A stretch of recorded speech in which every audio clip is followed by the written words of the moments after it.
L'autre front que l'on scrute avec beaucoup d'attention aujourd'hui, la tension est encore montée d'un cran ce week-end au Proche-Orient. Depuis un tir sur le plateau syrien du Golan, on redoute de nouveau l'embrasement.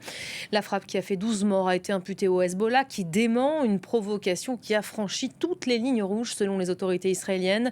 L'État hébreu promettait hier de frapper, je le cite, l'ennemi avec force. Et ce matin, au Liban, on nous fait part d'intenses pressions diplomatiques exercées pour limiter une éventuelle riposte israélienne contre le Hezbollah. Le cabinet de sécurité israélien a autorisé hier le Premier ministre et son ministre de la Défense, Yoav Gallant, à décider de la manière et du moment pour répondre. Gauthier Rabinski, bonjour. D'où cette question aujourd'hui. À quoi faut-il s'attendre exactement ? Écoutez, ce que l'on peut poser comme fondement, comme postulat, c'est que on a bien vu tous ces mois depuis octobre dernier que à la fois le Hezbollah et Israël, en quelque sorte, se menaient mutuellement une guerre, mais dans laquelle il y avait un certain nombre de retenues. Alors, j'ai du mal à employer ce mot, parce qu'il y a quand même des civils qui meurent, et donc c'est leur faire un peu, ne pas leur rendre hommage que d'affirmer cela. Mais malgré tout, vous avez vu, y compris lors de l'attaque iranienne, quel l'Iran est évidemment le parrain direct du Hezbollah, il y avait comme une sorte de presque d'entente aussi, qui est assez malsaine et qui est assez scandaleuse, entre les belligérants. Que se passe-t-il cette fois-ci ? Il y a effectivement des civils qui ont été tués par cette attaque imputée au Hezbollah, lequel Hezbollah dément. Israël également, bien qu'accusant le Hezbollah, dit que probablement le Hezbollah n'a pas voulu faire au fond, ce drame, de causer ce drame, mais que, d'une manière ou d'une autre, il est partie prenante et importante dans ce conflit, qu'Israël ne peut pas ne pas agir. Pourquoi aussi ? Parce qu'on voit bien que l'idée d'Israël, c'est que face à Gaza, qui ressemble quand même contrairement à ce que dit Netanyahou, qui ressemble quand même à une impasse actuelle, il y a la volonté finalement de frapper fort au nord, avec toujours la même question. 1, est-ce qu'Israël est capable de faire face à 2 fronts ?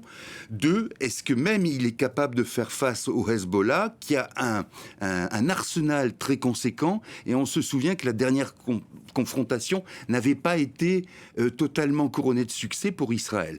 Donc les questions sont là, avec les réserves habituelles. Est-ce que Israël est en train de tester, là aussi, le Hezbollah pour voir jusqu'où il peut aller ? Jusqu'à présent, c'était l'inverse. C'était le Hezbollah qui testait Israël, avec l'Iran derrière, qui disait, au fond, n'allons pas trop loin, on va voir comment ils réagissent, on va essayer d'intimider, de faire peur, mais n'allons pas trop loin, tout simplement pour une raison évidente, c'est que si cette attaque sur le Liban se propage, s'étend, c'est tout l'État libanais qui risque de s'effondrer. Et à ce moment-là, les conséquences de ça sont non seulement néfastes, bien sûr, pour le Hezbollah, mais pour toute la région. Alors d'où cette réaction aussi des Américains, les États-Unis qui ont reconnu responsable le Hezbollah après cette attaque sur le Golan. Ils disent travailler à une solution diplomatique le long de la frontière entre Israël et le Liban. La posture des Américains, de la communauté internationale, bien sûr, elle est décisive. Aujourd'hui, elle pourrait être décisive. Alors, elle pourrait être décisive dans la mesure où le Premier ministre israélien, Benjamin Netanyahou, est quelque peu quand même soucieux de la tournure que prend la campagne électorale aux États-Unis. Pour lui, il y avait pas tellement d'incertitude sur le fait que Trump serait facilement réélu et qu'à ce moment-là, il aurait toute latitude pour mener la politique qu'il voulait, sachant que Trump a toujours été très favorable à la politique de Netanyahou. Là, avec l'abandon de Joe Biden, le fait que Kamala Harris commence, disons, à susciter un intérêt grandissant, il n'en est plus tout à fait sûr. Et c'est vrai que là, il y a une incertitude pour lui, où il se dit peut-être qu'il faut que je prenne au sérieux ces mises en garde ou ces admonestations. Simplement, la pratique habituelle de Netanyahou n'est pas de céder à ce genre d'injonction.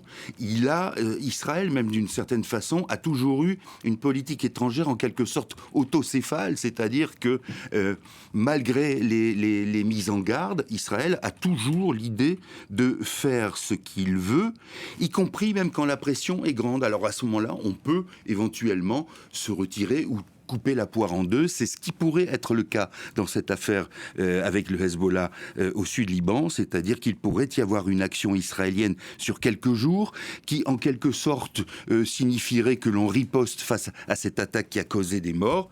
Et puis après, on verrait bien dans la mesure où le Hezbollah n'est pas non plus, si vous voulez, très chaud, très curieux de voir ce que pourrait donner un combat de ce type-là quant à sa propre existence, quant à sa propre, on va dire, pérennité.